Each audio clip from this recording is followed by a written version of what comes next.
हाय मित्रांनो, बालमित्रांनो, आज पुन्हा मी तुम्हाला एक पक्षी कथा सांगणार आहे.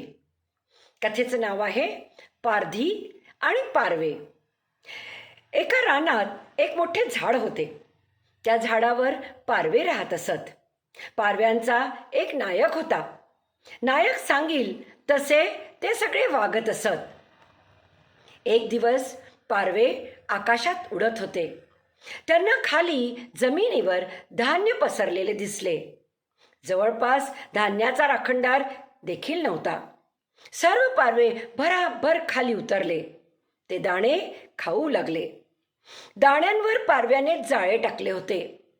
जाळ्यात सर्व पारव्यांचे पाय अडकले. कुणालाच उडता येईना.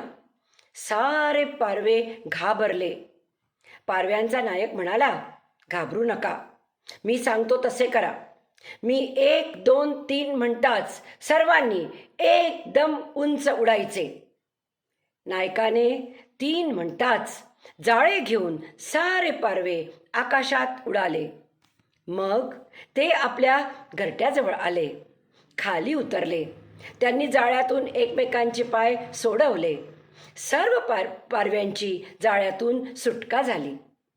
तात्पर्य, एकीचे बळ फार मोठे असते. थँक्यू बालमित्रांनो. बाय.